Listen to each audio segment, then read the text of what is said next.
사랑이 많으신 하나님 아버지 감사합니다. 오늘도 하나님의 말씀 앞으로 모이게 하시고 하나님의 말씀을 듣게 하시니 감사드립니다. 하나님 부족한 종의 입술을 통하여 전달되는 성경 말씀에 하나님의 뜻을 발견하는 귀한 시간 되게 도와주시고 또 그 뜻대로 살아가기 위하여 다짐하는 시간 되게 도와주시옵소서. 하나님을 아는 지식이 쌓일수록 더욱더 겸손해지기를 소망하며 예수 그리스도의 이름으로 기도합니다. 아멘. 대부분 아마 교회를 오래 다니신 분들도 잘 모를 만한 질문이 하나 있습니다. 뭐냐면 우리 개신교는 구약과 신약이 있죠. 구약 39권, 신약 27권에서 39, 27, 66권인데요. 유대인들은 신약을 성경으로 인정하지 않죠. 그럼 이제 율법서에서 구약 성경만을 가지고 있는데 그거를 보통 편의상 히브리 성경이라고 이야기하거든요. 그럼 히브리 성경은 우리가 가지고 있는 구약 성경이랑 배열이 좀 다릅니다. 그럼 히브리 성경 책의 맨 마지막, 우리는 말라기가 마지막 책이잖아요. 그러면은 히브리 성경의 맨 마지막 책은 어떤 책일까요? 그렇죠. 역대상하겠죠. 오늘 강의가 역대상하니까 이런 질문을 하겠죠. 예. 실제로는 우리가 가지고 있는 개신교 성경에서 역대상한데 그냥 거기서는 역대기에서 하나의 책으로 이루어집니다. 왜냐하면 이 책 자체가 역사서잖아요. 그래서 원래는 사무엘 상하 이야기, 사울 이야기부터 다윗 이야기, 그 다음에 열왕기 상하해서 이 다윗 이후에 솔로몬, 그 이후에 북이스라엘 남유다 왕들의 이야기가 쭉 있는데 역대상하가 하나가 더 있어요. 굳이 왜 역대기가 기록되었을까? 성경에 수록되었을까? 이건데 이 히브리 성경책에서 마지막에 역대기를 집어넣은 이유는 그 역대하 36장 맨 마지막 구절 때문에 그래요. 36장 22절부터 23절에 이렇게 기록되어 있습니다. 바사의 고레스 왕 원년에 여호와께서 예레미야의 입으로 하신 말씀을 이루시려고 여호와께서 바사의 고레스 왕의 마음을 감동시키심에 그가 온 나라에 공포도 하고 조서도 내려 이르되 바사 왕 고레스가 이같이 말하노니 하늘의 신 여호와께서 세상 만국을 내게 주셨고 나에게 명령하여 유다 예루살렘의 성전을 건축하라 하셨나니 너희 중에 그의 백성된 자는 다 올라갈지어다 너희 하나님 여호와께서 함께 하시기를 원하노라 하였더라. 아멘. 마지막에 임마누엘로 끝나는 거예요. 하나님이 우리와 함께 계시다로 성경책을 마무리 짓는 것도 있고요. 또 하나는 뭐냐면 이 역사서가 기록된 목적 자체가 뭐냐면 포로기에서 돌아온 다음에 쓰여진 책이라는 거예요.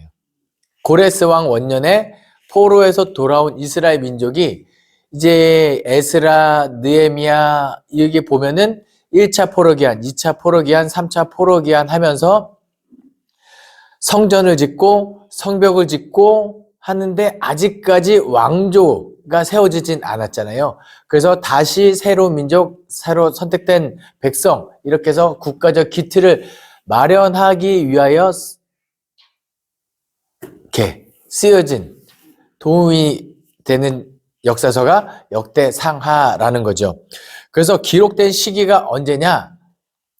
바벨론 포로 이후 다시 왕조가 재건되지 못한 시기, 이제 막 꿈틀대는 그 시기에 역사서를 본 거예요. 왜 그러면은 역대상하를 왜 기록했느냐? 왜 과거의 역사를 다시 기록했느냐? 이건데요. 기록 목적은 포로 귀환 이후에 이 페르시아의 그 식민지 정책, 국가 정책은 뭐냐면 다시 돌려보내고 그 국가에서 세금만 잘 내면 그 나라의 그 민족적 정체성, 종교적 자유 이런 것들을 다 유지하게 해줍니다. 그래서 이스라엘 백성도 고레스 왕 원년에 스룹바벨과 예수와 돌려보낼 때 너희들이 가져가서 성전 짓고 물자도 다 같이 딸려 보낼 정도로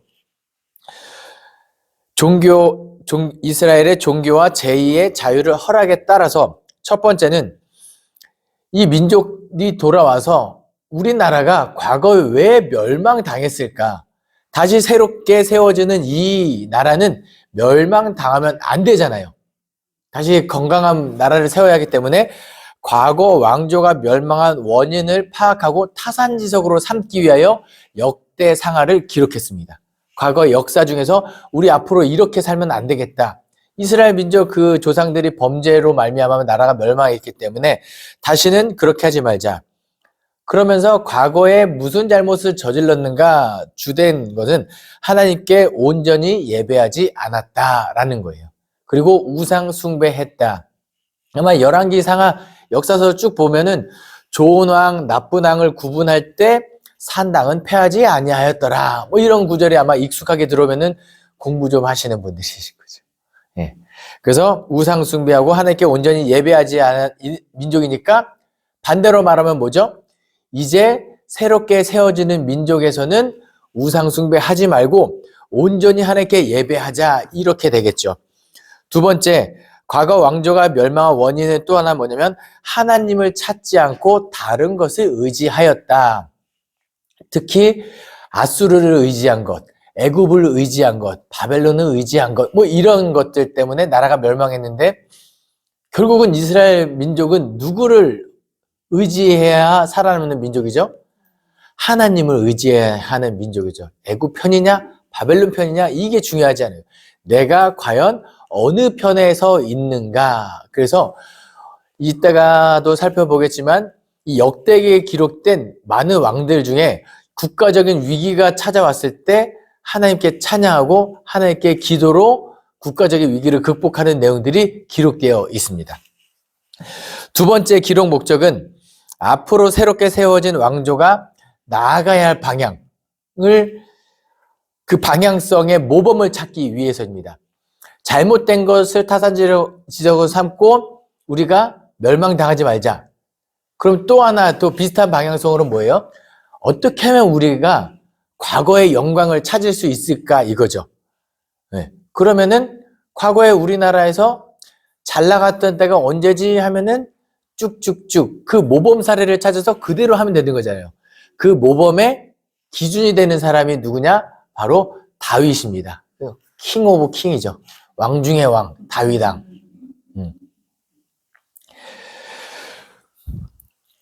그래서 이 역대기가 재밌는 건 뭐냐면 1장부터 9장까지 족보가 쭉 나옵니다. 이스라엘 민족들의 족보가 쭉 나오는데 아담, 셋, 에노스, 게남, 마렐레, 야렛, 에녹, 무드셀라 뭐 이렇게 해서 족보가 아담부터 나오는데 9장까지 해서 사울 왕조 족보로 끝나요. 그 다음에 10장부터는 다윗 이야기, 그리고 역대기의 3분의 1 분량이 다윗 이야기입니다. 그만큼 뭐죠? 다윗이 중요하다. 다윗 왕 때처럼만 살자. 그리고 잠시 또 앞에 1장부터 9장까지 읽다 보면 진짜 지루합니다. 왜요? 누가 낳고 누구는 누구를 어떻게 했고 그런데 우리 적어도 이 대수산교회 성경 공부를 하신 분들이라면 이 족보를 딱 읽었을 때 떠오르는 단어가 있어야 돼요. 뭐냐? 언약입니다. 하나님께서 세상을 창조하시고 생육하고 번성하여 땅에 충만하라. 이게 우리를 구원하는 언약의 근거거든요. 죄를 범하기 전에 생육과 번성을 약속하셨기 때문에 계속해서 다음 후손이 태어나는 거예요. 제가 죄를 짓지 않아서 제 아들이 태어난 게 아니라 죄가 있음에도 불구하고 하나님께서 생육하고 번성을 약속했기 때문에 용서하시고 구원하시고 다 아들이 태어난 거거든요. 그러니까 지금 역사서 앞에 이렇게 많은 족보를 집어넣은 이유가 뭐냐면 비록 하나님 우리가 죄로 말미암아 나라가 멸망했지만 하나님께서는 그 가운데서 여전히 그 언약의 약속을 성실하게 지켜오셨다라는. 네. 그래서 앞에 1장부터 9장까지 이 설명을 듣고 읽어도 좀 지루할 면이 있지만 혹시라도 내 이름이 이 성경에 기록된다면 이 마음으로 묵상하시면 읽으면 참 좋을 것 같습니다. 근데 또 이 다윗 왕이 이 역사의 모범 사례 기준이 돼야 되잖아요. 그래서 재밌는 게 있습니다. 사무엘 상하의 다윗 이야기 중에 빠진 부분들이 있어요. 역대기에서는 안 나오는 이야기. 어떤 이야기들이 안 나올까요? 사무엘 상하에는 나오는데 역대기에는 나오지 않는 다윗 왕의 이야기. 안 좋은 이야기. 좀 별 볼 일 없던 때 이야기. 예전에 목동 시절, 어린 시절의 이야기 안 나옵니다. 그리고 다윗이 사울로부터 도망 다닐 때 이야기 안 나옵니다. 왜요? 저기 본받다가 우리도 도망 다닐까봐 안 나옵니다. 그리고 헤브론에 부분적으로 왕위에 올랐던 그 시기 이야기도 안 나옵니다. 당연히 절대 나오면 안 되는 이야기가 어떤 이야기일까요? 밧세바 이야기 안 나옵니다. 우리야 죽인 이야기 안 나옵니다. 당연히 솔로몬 탄생 이야기도 안 나옵니다. 그리고 또 안 나오는 게 뭐가 있냐면 압살롬이 반역한 이야기 안 나오고 그 반역으로 인해서 피난당한 이야기 안 나옵니다. 예. 목적이 너무 명확하죠. 그리고 또 재밌는 거는 솔로몬이 또 다윗을 이어서 1,000번째 드리고 하나님께 지혜를 구하고 번영하죠. 스바 여왕이 와가지고 지혜를 확인하러 왔는데 뭐라고 이야기하냐면 당신을 직접 보니까 내가 들은 소문의 절반도 안 된다 그랬나요? 10분의 1도 안 된다 그랬나요? 그 정도까지 거기서 끝나요. 원래 스바 여왕 이후에 열왕기에서에는 솔로몬이 여기저기 결혼 많이 하고 우상 드리고 타락한 이야기가 나오는데 역대기에는 안 나옵니다. 그냥 솔로몬이 스바 여왕까지 끝나고 솔로몬이 죽고 르호보암이 왕이 되었다라는 이야기 이렇게 돼요. 재밌는 것은 솔로몬이 죽고 원래는 나라가 어떻게 되죠? 북이스라엘 남유다로 갈라지죠. 북이스라엘은 여로보암, 남유다는 르호보암. 그런데 역대기에는 솔로몬이 죽고 르호보암이 왕이 되었다 이렇게 가고 북이스라엘에 대한 이야기는 안 나옵니다. 왜 안 나올까요? 그 이유는 북이스라엘에 괜찮은 왕이 없던 거예요. 모범 사례가 없습니다. 그러니까 굳이 언급하지 기록이 또 남유다에 포로 갔던 사람이 돌아왔기 때문에 남유다 위주의 그것도 있지만 궁극적으로는 이제 이 역대기의 목적에 맞게 모범 사례. 그럼 누군가는 또 날카롭게 질문하실 수 있어요. 목사님, 남유다 왕 중에도 나쁜 왕들이 참 많았는데요 라고 있죠. 예. 그런데 재밌는 거는 남유다 왕들의 나쁜 점, 타산지서로 삼을 왕의 모습도 기록되어 있지만 그 중에서도 야, 이놈 참 나쁜데 그래도 거기서 뭐 하나 괜찮은 거 끄집어다가 이따가 므낫세 이야기하면서 왜 그렇게 했는지 한번 말씀드리도록 하겠습니다. 어쨌든 역대기가 언제 기록됐고 그리고 기록 목적이 무엇인지 그리고 그 기록 목적에 맞게 다윗 왕과 솔로몬에 대한 이야기가 그렇게 기록되었다라고 보시면 되겠습니다. 그래서 제가 예전에 열왕기 상하를 공부할 때 나눠드렸던 자료를 보시면 열왕기서에는 나오지 않는데 역대기에만 기록된 특수 내용들이 있어요. 그걸 제가 오늘 발췌해서 여기 자료로 나눠드린 건데요. 오늘은 그래서 열왕기서의 그 역대기 내용을 쭉 훑지 않고 열왕기에는 없는데 왜 역대기에 기록되어 있는 내용들이 있는지 하나씩 한 번씩 나눠보겠습니다. 첫 번째 르호보암입니다. 르호보암은 왕이 됐죠. 솔로몬에 이어서 왕이 됐습니다. 그런데 열왕기에 보면은 이제 여로보암이랑 전쟁하러 올라갈 때 말리죠. 스마야가 말립니다. 그리고 나서 조금 내용을 읽어보면 금방 애굽왕 시삭이 쳐들어와서 르호보암을 약탈해 갔더라 이렇게 기록되어 있어요. 왜 그런지가 기록되어 있지 않습니다. 그러니까 르호보암이 왜 애굽 왕 시삭에게 이렇게 약탈당했는지 침략당했는지 기록되어 있지 않는데 르호보암 그 역대기에서는 그 이유를 다음과 같이 밝히고 있습니다. 원래 르호보암도 솔로몬의 뒤를 이어서 3년 동안 괜찮은 왕이었더라 라고 평가하는데 나중에 역대하 12장에 가면은 스마야가 와서 이렇게 책망해요. 너희가 나를 버렸으므로 나도 너희를 버려 시삭에 넘기노라. 애굽 왕 시삭이 쳐들어올 때는 르호보암의 신앙이 변질된 거예요. 하나님을 잘 따르다가 하나님을 버렸기 때문에 나도 너희를 버려 시삭의 손으로 넘기노라. 그러니까 괜히 쳐들어온 게 아니라는 거죠. 이런 모습. 신앙생활 잘하다가 언제 우리 삶에 고난이 찾아올까요? 네.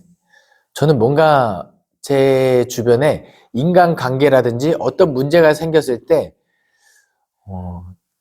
제가 꼭 목사라서가 그런 건 아니고 일단은 그 사람을 위해서 화를 위해서 기도하는데 그 앞에 내가 지금 하나님과의 관계가 온전한가를 함께 기도를 하게 되더라고요.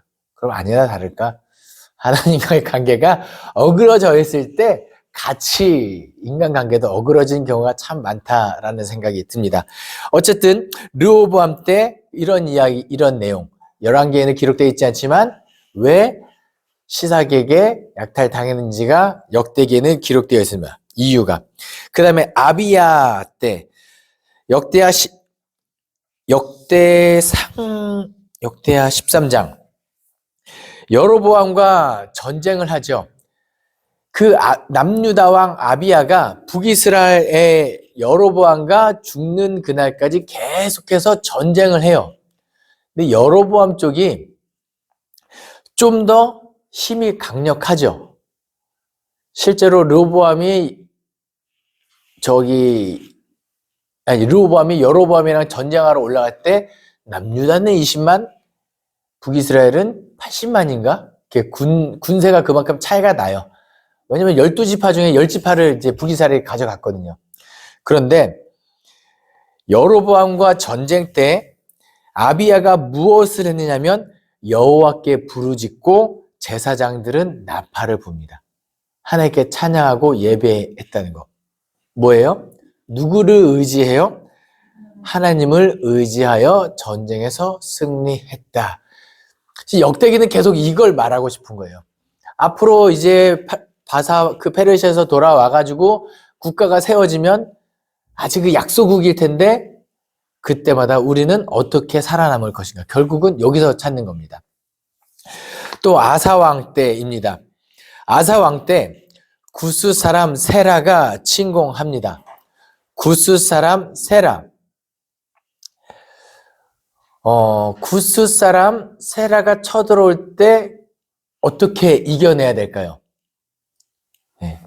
제가 입시 준비할 때는 이렇게 공부했습니다. 이 믿음 더욱 굳세라. 네. 구스 사람 세라. 네. 네. 믿음으로 이겨내는 거예요. 신앙 하나님을 바라보고. 그래서 아사왕이 이렇게 고백합니다. 역대하 14장 11절에 아사가 그의 하나님 여호와께 부르짖어 이르되 여호와여 힘이 강한 자와 약한 자 사이에 주밖에 도와줄 이가 없사오니 우리 하나님 여호와여 우리를 도우소서. 우리가 주를 의지하오며 주의 이름을 의탁하옵고 이 많은 무리를 치러 왔나이다. 여호와여 주는 우리 하나님이시오니 원하건대 사람이 주를 이기지 못하게 하옵소서 하였더니 기도가 너무 은혜스럽죠.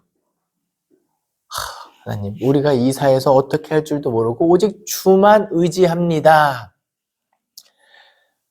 승리했을까요? 졌을까요? 승리했죠. 그러니까 여기 또 그런데 또 이 생각도 한번 해봅니다. 주로 우리 역대하 14장 11절의 기도는 언제 할까요? 어려울 때. 정말 인생이 마지막 이 막바지에 이런 힘든 순간에 다다랐을 때 안타깝게도 그때 비로소 하나님을 찾는다 이 얘기를 합니다. 얼마 전에 제가 설교 다른 사람을 통해서 들었던 재미난 예화가 하나 있어요. 목사와 성도가 죽어서 천국에 가면 하나님께서 누구를 더 반가워할까요? 이거였어요. 목사와 성도가 죽어서 천국에 가면 하나님께서는 누구를 더 반가워할까요? 정답은 하나님은 목사를 더 반가워하실 거라는 얘기를 하셨어요. 왜냐? 하나님께서 이렇게 말씀하세요. 오랜만이야. 아니요. 목사가 설교도 하고 하지만 하나님을 잘 찾지 않는 이것을 그 교회 목사님께서는 설교를 하고 싶었던 거였대. 오랜만에. 그래서 우리가 이러지 않았으면 좋겠어요. 이 오랜만에 찾아가면 오랜만에 하나님을 찾지는 결국 언제요? 막바지에 어려움에서 삶이 지치고 고난당할 때 찾지 말고 왜 처음부터 이 기도를 하면 좋을 것 같아요. 인생이 내 힘으로도 승리할 수 있을 것 같고 내가 싸우는 것을 의지하여 이겨낼 수 있을 것 같을 때도 이 기도를 우리가 하자는 이야기입니다. 왜 우리 굳이 매 맞고 돌아오지 말고 맞기 전에 잘은 첫 바지부터 좀 막바지 말고 첫 바지부터 잘하면 좋을 것 같습니다. 안 되죠. 그래서 아사인가 이제 금식하다가 죽을 것 같아 아사. 네, 죄송합니다. 네. 그리고 또 아사 왕 때 또 어떤 내용이 기록되어 있냐면 이렇게 구스세라 침공해서 기도를 하고 나왔을 때 실제로 승리한 이야기 이렇게 기록되어 있습니다. 그런데 이 계속해서 잘 살면 좋은데 아사도 참 괜찮은 왕이었어요. 그런데 말년이 좀 좋지 않았죠. 이제 잘 나갈 때 조심해야 돼요. 언제나 또. 선지자 하나니가 와서 이야기합니다. 역대하 16장 9절 여호와의 눈은 온 땅을 두루 감찰하사 전심으로 자기에 향하는 자들을 위하여 능력을 베푸시나니 이 일은 왕이 망령되이 행하였은즉 이후부터는 왕에게 전쟁이 있으리이다 하매. 타산지석의 내용이 적혀져 있는 거죠. 우리 적어도 하나님에 대한 이런 말은 안 듣고 사는 걸로 하면 좋을 것 같습니다. 물론 하나님 앞에 서면 그래 우리가 하나님 앞에 스스로 회개는 절로 나올지언정 우리 이 말은 듣지 않는 걸 목표로 살아갈 수 있었으면 좋겠습니다. 그 다음에 여호사밧이죠. 북이스라엘 이 열왕기서를 보면 르호보암 때도 그렇고 아사왕 때도 그렇고 뭔가 좀 선한 왕, 아사 비록 좀 초반엔 괜찮았지만 선한 왕이 등장하지 않다가 여호사밧이라는 걸출한 그래도 나름 괜찮은 왕이 세워지죠. 그래서 역대하 17장에 레위 사람들과 제사장과 엘리사마와 여호람을 여러 성읍들을 보내 율법을 가르쳤다. 이 여호사밧이 잘하는 거죠. 그러니까 여기저기 순회 보내면서 나라에 기준을 세우는 거예요. 하나님의 말씀대로 살아라 이거죠. 그 사사기 나라가 왜 혼란했죠? 왕이 없으므로 자기 소견한 대로 살았기 때문에. 근데 여호사밧은 그렇게 살지 않도록 사람들에게 율법을 가르쳤죠. 근데 여호사밧이 참 괜찮은 왕인데 안 좋은 점이 하나 있어요. 뭐냐면 결혼을 잘못 시켰어요. 아합 왕의 딸과 결혼을 북이스라엘 진짜 제일 나쁜 아합 왕 그리고 제일 악한 여인 이세벨의 딸 아달랴와 아들을 결혼시키는 그래서 예후가 책망을 하죠. 하나니의 아들 선견자 예후가 나가서 여호사밧을 왕을 맞아 이르되 왕이 악한 자를 돕고 여호와를 미워하는 자들을 사랑하는 것이 옳으니까 그러므로 여호와께로부터 진노하심이 왕에게 임하리라. 이제 아합 왕과 함께하는 그런 것들을 책망하는 거죠. 또 여호사밧 괜찮은 모습이 여기 있죠. 모압, 암몬, 마온이 쳐들어옵니다. 역대하 20장이죠. 그때도 여호사밧이 기도를 합니다. 우리 하나님이여 그들을 징벌하지 아니하시나이까 우리를 치러 오는 이 큰 무리를 우리가 대적할 능력이 없고 어떻게 할 줄도 알지 못하고 오직 주만 바라보나이다 하고, 네, 이 기도를 하는 거죠. 또 엘리에셀이 또 책망하는 말이 하나 있습니다. 누구예요? 여호사밧이 아합과 같이 연합해서 그 항구를 만들어 가지고 이렇게 뭔가 교역하고 뭘 하려고 했는데 역대하 20장 37절에 엘리에셀이 여호사밧을 향하여 예언하여 이르되 왕이 아하시아와 교제함으로 여호와께서 왕이 지은 것을 파하시리라 하더니 이에 그 배들이 부서져 다시스로 가지 못하였더라. 11개는 그냥 항구 그 공사 진행됐더니 잘 못했는데 여기서는 왜 그 공사가 중단됐는지를 이제 기록하고 있는 거죠. 그 다음에 요아스 때입니다. 요아스 역대하 24장인데요. 요아스는 누구냐면요. 이 아달랴가 그 자식들을 다 죽일 때 궁녀, 여호세바가 구출했죠. 구출해서 그리고 누구에게 데려가면 여호야다, 제사장 여호야다에게 데려가서 이제 여호야다가 종교개혁을 일으켜서 아달랴를 죽이고 요아스를 왕으로 세웁니다. 그러면은 요아스는 평생 누구에게 감사를 가지고 살아야 되죠? 여호세바와 여호야다에게. 자기 목숨을 구해준 여인, 그리고 자기를 왕위에 올려주고 종교개혁을 일으킨 여호야다에게는 평생 은인이죠. 이 은혜를 몇 대까지 갚으면 좋을까요? 네?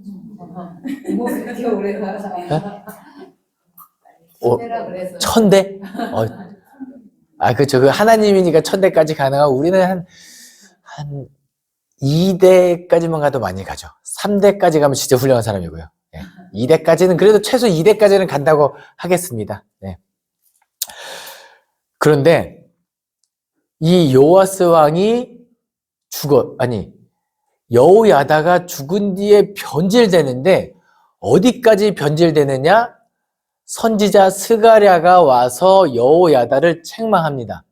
왕이시여, 이렇게 하면 안 됩니다 라고 책망하는데 요아스가 이 스가랴를 죽입니다. 근데 절대 죽이면 안 되는 사람이거든요. 왜요? 이 스가랴는 여호세바와 여호야다의 사이에 태어난 아들이에요. 그러니까 이게 점점, 그래서 성경은 뭐라고 이 여호야다를 기록하면 그가 은혜를 잊어버렸기 때문에 라고 11개에 기록되어 있습니다. 진짜 무서운 말 아닙니까? 언제 범죄를 저지르나요? 언제 하나님과 멀어지나요? 은혜를 잊어버리면. 이 요아스만 그런 게 아니라는 거예요. 우리의 신앙생활도 잘 돌아보세요. 옛날에 우리가 신앙생활 가장 언제 뜨거웠어요? 내가 예수 그리스도로 말미암아 구원받은 그 은혜가 들어오고 느껴지고 감사하고 감격할 때는 뭘 시켜도 고맙습니다.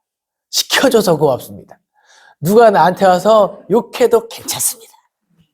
성령 충만해지고, 뭘 기억할 때는? 은혜를 기억할 때는. 근데 은혜를 잊어버리면 요아스만 그런 게 아니에요. 네. 그래서 어제의 은혜는 어제에 족하고 오늘 은혜는 오늘 채울 수 있도록 성경 공부하시기 바랍니다. 네. 그 다음에 아마샤라는 또 왕이 나오죠. 이제 은 100달란트로, 이제 25장인데 은 100달란트로 이스라엘에서 용사 10만을 고용한 이야기가 나옵니다. 그리고 실제로 위기를 극복해요. 굳이 역대기 이 얘기가 왜 기록되어 있을까요? 그 방법이 잘못됐다라는 거죠. 그 앞에는 다 누구를 의지했죠, 왕들이? 하나님을 의지했는데 지금 이 세상적인 방법으로 했던 이야기. 하나님의 사람이 와서 하나님은 능히 돕기도 하시고 패하시기도 하심. 소금 골짜기에서 에돔 사람 10,000명을 죽이고 셀라를 치고 욕대에 일하고 함. 전쟁에서 돌아올 때 세일산에서 신을 가져옵니다. 네. 좀 싸게 팔았나 봅니다. 네, 세일산이니까. 그런데 한 선지자가 이 아마샤를 책망할 때 뭐라고 이야기하냐면 그거 왜 가져오냐는 거예요. 도대체 그 나라의 신을 왜 가져옵니까? 당신이 그 나라를 쳐서 이겼는데 그 신이 참 신이면 당신이 이겼겠냐는 거예요. 그 신이 그 나라도 구원하지 못했는데 어찌 왕은 그 신을 가지고 와서 우상으로 섬기냐는 거예요. 참 이상하죠. 참 이상한데. 그래서 내가 만든 신이라는 개념이 참 무섭습니다. 우리가 하나님을 섬길 때도 이거 되게 조심해야 돼요. 내가 섬기는 하나님은 정말 하나님이신가? 아니면 내가 만든 신인가? 이거는 좀 주의해야 될 필요가 있는 것 같습니다. 다음 아사랴 왕입니다. 역대하 26장에 기록되어 있는데요. 아사랴가 우시야 왕입니다. 예. 아사랴 동일 인물인데요. 스가랴가 사는 동안에 하나님을 찾았고 형통했고 농사에 관심을 갖고 관련된 일을 한 왕이라는 평을 받고 있습니다. 그런데 잘 나갈 때 조심해야 된다고 말씀드렸죠. 이 사람이 이 아사랴가 교만해져서 내가 직접 여호와의 성전에 분향하겠다 얘기를 합니다. 누가 떠오르죠?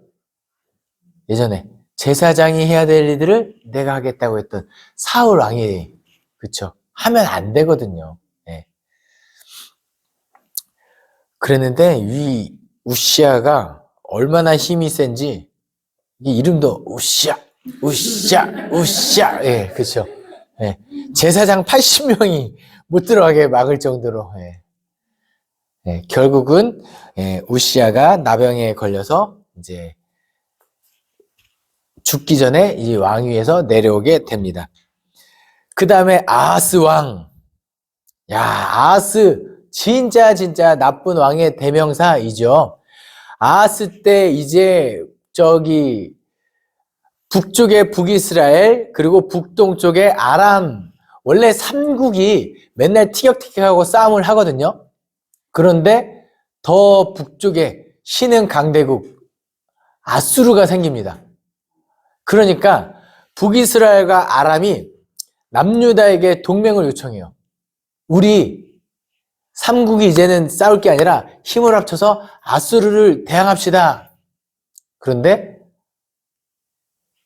남유다 입장에서는 아하스 입장에서는 싫어 이렇게 얘기해요. 왜요? 어차피 아수르가 쳐들어와도 북이스라엘과 아람이 방파제 역할을 해줄 거기 때문에. 그러니까 이 북이스라엘의 베가와 아람의 르신이 일단 연합해서 아하스부터 폐위시키고 그 부두엘의 아들을 다부엘의 아들을 왕으로 세워서 삼국이 연합하자 하고 아하스를 침공합니다. 그저 아하스가 어떻게 해요? 이렇게 쳐들어오면 원래는 어떻게 해야 돼요? 하나님을 의지하고 그 국가적인 위기를 극복해야 되잖아요. 근데 아하스는 그렇게 하지 않아요. 도와줘요. 디글랏 벨레셀. 누구냐면 아수르 왕입니다. 예. 근데 이 아수르 왕이 아하스의 요청을 받아들이죠.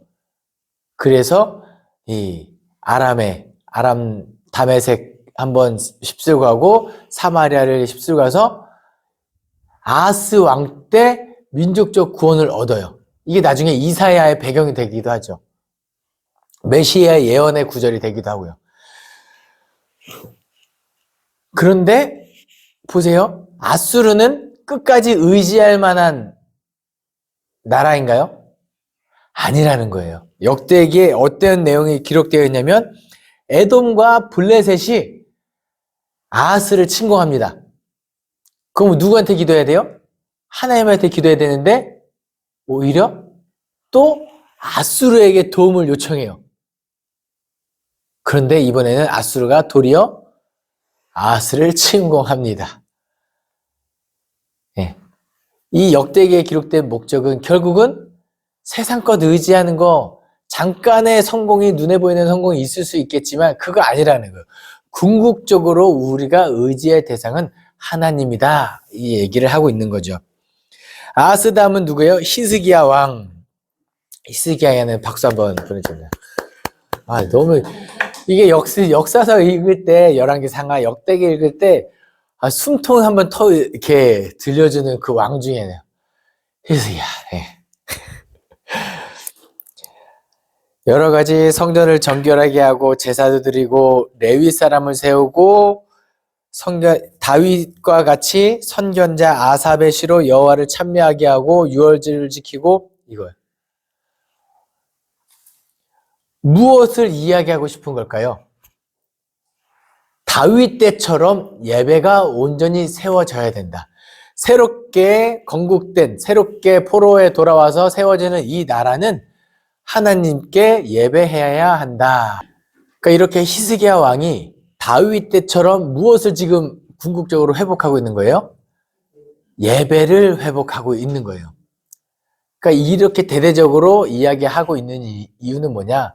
새롭게 세워지는 나라에서는 성전도 새롭게 세워졌죠. 스룹바벨 성전 이렇게 해서 새롭게 세워졌죠. 해가지고 이 성전에서 우리가 온전히 예배하자. 찬양대를 세우자. 뭐 이런 것들. 그래서 실제로 에스라 느헤미야를 보면은 거기도 포로 귀환 명단 이런 것들이 쭉 기록되어 있습니다. 그 중에서도 레위 자손의 명단, 제사장들을 찾아내고 이런 것들이 계속 기록되어 있어요. 왜요? 새롭게 세워지는 민족에서는 예배를 잘 드려야 되기 때문에. 그래서 히스기야 때 정말 열심히 그러니까 레위 제사장을 잘 세우고 그들이 잘 예배할 수 있도록 제산도 얼마를 주고 번제에 쓰도록 하고 11조도 잘 하게 하는 그런 왕이었죠. 근데 히스기야 왕의 오점이 하나 있다면 자식이죠. 이 자식. 예. 예. 므낫세 왕이 그 다음 왕이 됩니다. 어쩜 그럴 수 있을까요? 근데 사실 아하스 밑에 히스기야 태어난 것도 기적이에요. 그렇죠? 아하스 같은 왕 밑에 히스기야. 야, 결국은 하나님의 은혜인가 싶기도 하고. 네. 이 므낫세 왕이 얼마나 나쁜 왕이냐면요. 성경은 그를 이렇게 제가 아까 히스기야 왕 때 한숨 돌리고 간다 그랬잖아요. 그런 왕이 또 한 명 있어요. 누구냐면 요시야라는 왕입니다. 와, 요시야 이렇게 8살에 내 아들 나이인데 예. 그때 왕위에 올라서 왕위에 오른 지 12년 뒤에 종교개혁을 일으키고 성전을 정화하면서 이렇게 했던 이렇게 탁월한 왕 요시야. 그런데 하나님이 뭐라고 말씀하시냐면 하지만 안 된다. 멸망은 이미 정해졌다. 이때 요시야가 다스린 지 13년 때 예레미야가 활동을 시작하거든요. 그러니까 예레미야 무슨 내용이에요? 바벨론에 항복해라. 내 백성 이스라엘 돌아와라. 심판을 선포하는 건데 요시야가 아무리 그렇게 좋은 왕으로 고분분투했지만 결국 므낫세의 죄로 말미암아 하나님께서 정하신 진노를 심판을 돌이키지 못한다. 이렇게 이야기할 정도로 므낫세가 그렇게 나쁜 왕이에요. 열왕기에도 나쁜 왕으로 기록되어 있고 역대기에도 나쁜 왕으로 기록되어 있는데 어떤 내용이 기록되어 있냐면 아수르 왕에 의하여 포로로 끌려가죠. 그런데 거기서 여호와께 겸손하게 간 거예요. 회개한 거죠. 그리고 하나님께서 돌아오게 하셔요. 그리고 돌아와서 우상을 제거하지만 산당은 제거하지 않습니다. 이 내용이 기록되어 있어요. 뭐죠? 므낫세 같이 이 나라 멸망의 원흉인 므낫세가 회개했을 때 하나님께서 그 회개를 받아주신다는 거예요. 하물며 너일까 보냐 이건 거죠. 제일 나쁜 건 뭘까요? 하나님, 제가 무슨 잘못을 했죠? 이건 진짜 요거 이따가 나중에 말라기 강의를 보시면 하나님 복장 터지는 내용이 나옵니다. 제가 그냥 하는 얘기가 아니라 하나님, 우리가 무슨 잘못을 저질렀죠? 이러면 안 된다는 거예요. 그냥 항상 하나님 앞에 서면 우리는 그저 죄인일 뿐이라는 거. 근데 기억하시기 바랍니다. 므낫세 같은 자조차 회개했다. 그러니까 우리 같은 사람도 회개를 해야 한다. 우리 적어도 므낫세보다는 다 착하게 사셨잖아요. 예. 자녀를 불로 지나가게 하는 그런 부모님은 안 계시잖아요. 그렇죠? 예. 므낫세에 그런 내용이 기록되어 있습니다. 그리고 요시야 왕에 대해서는 제12년에 유다와 예루살렘을 정결하게 하고 산당과 아세라 목상들과 우상을 제거합니다. 역대하 35장에 사무엘 이후 어떤 왕보다도 유월절을 가장 잘 지키고 그런 좋은 모습들 이 요시야 때처럼 해야 된다는 거예요. 그런데 안타깝게도 이 므낫세 죄로 말미암아 요시야 왕도 안타까운 죽음을 맞이하죠. 그 바로 느고가 이 바벨론과 전쟁하러 갈 때 길을 열어라 했는데 또 그걸 열어줄 수는 없잖아요. 그래서 무깃도에서 이 바로 느고와 전쟁을 하다가 죽음을 맞이합니다. 그래서 이 이스라엘 역사 속에서 이 무깃도라는 지역은 피의 땅, 피의 지역, 요시야 같은 의인이 조차 죽음에 이르는 곳, 이게 무깃도입니다. 이 무깃도가 히브리어인데 헬라어로 바꾸면 아마겟돈이에요. 그 요한계시록에 나온 아마겟돈. 그러니까 나중에 이 요한계시록 때 이 아마겟돈 혼돈의 시기를 오잖아요. 그러면 의인이나 의인이든 불의한 자든 다 그렇게 고통, 피해 그런 혼돈의 시기를 겪을 거다라는 심상이 여기서 나옵니다. 네. 이 요시야 왕 이후에 나머지 여호아스, 여호야킨, 여호야김, 시드기야까지는 그냥 쭉 특별한 내용이 없고요. 역대기에서는. 그리고 나서 역대기의 결론, 제가 강의 서두에도 말씀드렸지만 역대기의 결론 뭐냐면 하나님께서 이 역사를 주관하시고 포로로 진노하셔서 심판하셨지만 여전히 남은 자 사상, 진멸하지 않고 희망의 씨앗, 다시 심으면 싹이 날 씨앗을 남겨두는데 그들이 누구죠? 남은 자, 포로로 끌려간 자. 그들을 이제 약속대로 70년 만에 돌아오게 하리라. 다시 한번 36장 23절을 읽어드리겠습니다. 바사왕 고레스가 이같이 말하노니 하늘의 신 여호와께서 세상 만국을 내게 주셨고 나에게 명령하여 유다 예루살렘에 성전을 건축하라 하셨나니 너희 중에 그의 백성된 자는 다 올라갈지어다. 너희 하나님 여호와께서 함께 하시기를 원하노라. 아멘. 새로운 민족이죠. 그런데 비록 이 남유다 사람들, 이스라엘 사람들은 이 역사서를 기록할 때 자기네만, 그 당시에는 적어도 자기네 나라만 생각했을 거예요. 그런데 하나님께서 새로 회복할 나라는 그들만의 리그는 아니었던 거죠. 어디서 확인할 수 있어요? 고레스가 이야기합니다. 고레스는 하나님을 믿는 사람이 아니잖아요. 그런데 세상을 어쩌면 그 당시 세상을 통치하는 왕 중의 왕 고레스가 고백하기를 하늘의 신 여호와께서 세상 만국을 내게 주셨다. 인간의 최고의 정점에서도 누구 위치라는 거예요? 누구의 통치를 받아요? 하나님의 통치를 받고 그리고 나에게 명령하여 예루살렘 성전을 건축하게 하셨다. 그리고 이때 성전은 이스라엘 민족에게만 국한되지 않고 모든 민족들이 올라가서 예배할 수 있는 것. 예. 꼭 여기서만 나타나는 메시지는 아닙니다. 이사야, 예레미야, 에스겔 등등등 다시 회복의 메시지를 이야기할 때는 다 그런 이 내 백성의 범위가 확장되는 것을 볼 수 있습니다. 그래서 결국은 너희 하나님 여호와께서 함께 하기를 원하노라. 임마누엘. 그리고 이 임마누엘의 약속을 이루기 위하여 이제 신약으로 넘어가면 되겠죠. 이게 히브리 성경의 구약의 끝이면 신약으로 넘어가면 누가 오시는 거죠? 마태복음. 예수 그리스도 보라 처녀가 잉태하여 아들을 낳을 것이요 그의 이름을 임마누엘 하리라.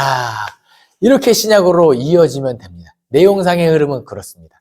비록 우리가 가진 성경에서는 역대기가 열왕기 상하에 나오지만 우리 적어도 이 성경 공부를 하신 분들은 이 마지막 이 신약의 예수님까지 이어진다라는 내용도 기억하시면 되겠습니다. 기도하겠습니다. 사랑이 많으신 하나님 아버지 감사합니다. 오늘도 역대기 말씀을 통하여 하나님께서 가지고 있는 놀라운 구원의 계획을 다시 한번 깨닫게 하시니 감사드립니다. 하나님 신실하셔서 언제나 우리를 동일하게 바라봐 주시고 예수 그리스도를 보내시기까지 우리와 함께 하신 하나님께 늘 감사하며 감격하며 살아가는 그리스도인 되게 도와주시옵소서. 감사드리며 예수 그리스도 이름으로 기도합니다. 아멘.